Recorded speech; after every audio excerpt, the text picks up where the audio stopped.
Praise the lord. యేసు రక్తమే జయము. మన రక్షకుడు మన విమోచకుడైన యేసుక్రీస్తు పరిశుద్ధ నామములో అందరికీ వందనాలు.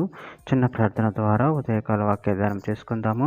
పరిశుద్ధుడ మహాగణుడు అయిన దేవ యేసయ్య, సర్వాధికారినైనా మీకే వేలాది వందనములు, కృతజ్ఞత స్తోత్రములు చెల్లించుకుంటున్నాను దేవ ఉదయకాలం ప్రభు వాక్యభాగం ధ్యానిస్తుండగా వాక్యభాగం అర్థమవునట్లు సహాయం చేసి మీ కృపలో బలపరిచి మీకు మాదిరిగా మమ్మల్ని నడిపించి మీ చిత్తం మా జీవితం జరిగించమని చిన్న ప్రార్థన ప్రభువుకి యేసుక్రీస్తు పరిశుద్ధ నామములో అడిగి వేడుకుంటున్నాను తండ్రి. Amen amen. కీర్తన గ్రంథం 106వ అధ్యాయము 5వ వచనము. నీ స్వస్థమైన వారితో కూడి కొనియాడునట్లు నీ ప్రజల యందు నీకున్న దయ చొప్పున నన్ను జ్ఞాపకములు తెచ్చుకొనుము. నాకు దర్శనమిచ్చి నన్ను రక్షింపుము. ఆమెన్. దేవుని వాక్యభాగం దీవించును గాక. ప్రభునందు ప్రియులారా, ఇక్కడ వాక్య భాగంలో గమనించినట్లయితే నీ స్వస్థమైన వారితో కూడి కొనియాడునట్లు నీ ప్రజలందు నీకున్న దయచొప్పున నన్ను జ్ఞాపకంలో తెచ్చుకొనుము. నాకు దర్శనం ఇచ్చి నన్ను రక్షింపము. అదేవిధంగా ఇక్కడ వాక్య భాగంలో గమనించినట్లయితే ద్వితీయోపదేశ కాండం 7వ అధ్యాయం 6వ వచనంలో నీవు నీ దేవుడైన యెహోవాకు ప్రతిష్ఠిత జనము. నీ దేవుడైన యెహోవా భూమి మీద నిన్న సమస్త జన్ముల కంటే నిన్ను ఎక్కువగా ఎంచి నిన్ను తనకు స్వకీయ జనముగా ఏర్పరచుకునేను. యోహాను సువార్త 15వ అధ్యాయం 16వ వచనం. మీరు నన్ను ఏర్పరచుకొనలేదు, మీరు నా పేరిట తండ్రిని మీ అడుగుదరు, అది మీకు అనుగ్రహించినట్లు మీరు వెళ్ళి ఫలించుటకును మీ ఫలము నిలిచి ఉండటకు నేను మిమ్మల్ని ఏర్పరచుకొని నియమించితిని.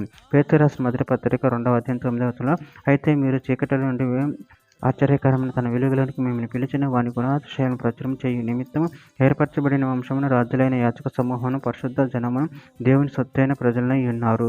యెషయా గ్రంథం 12వ అధ్యాయం 6వ వచనం. సీయోను నివాస ఉత్సాహ ధ్వని బిగ్గరగా చేయము, నీ మధ్యనున్న ఇశ్రాయేలు యొక్క పరిశుద్ధ దేవుడు ఘనుడై ఉన్నాడు.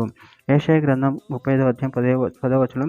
వారి తలల మీద నిత్య ఆనందం ఉండును, వారు ఆనంద సంతోషములు గలవారే వచ్చెదరు, దుఃఖము నిట్టూర్పును ఎగిరిపోవును. యోవేలు గ్రంథం 2వ అధ్యాయం 23వ వచనం. సీయోను జనులారా, ఉత్సాహించి మీ దేవుడైన యెహోవా యందు సంతోషించుడి. తన నీతిని బట్టి ఆయన తొలకరి వర్షమును మీకు అనుగ్రహించును. వాన కురిపించి పూర్వమందు వాళ్ళు తొలకరి వర్షమును, కడవరి వర్షమును మీకు అనుగ్రహించును.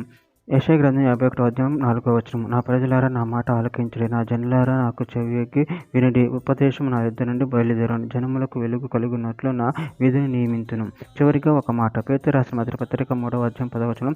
జీవమును ప్రేమించి మంచి ధనమును చూడగోరువాడు చెడ్డదారిని పలకకుండా తన నాలుకను కపటపు మాటలు చెప్పకుండా తన పెదవులను కాచుకొనవలెను. ఆమె. దేవుడి వాక్యభాగం దీవించిన కాక చిన్న ప్రార్థన చేసుకుందాము.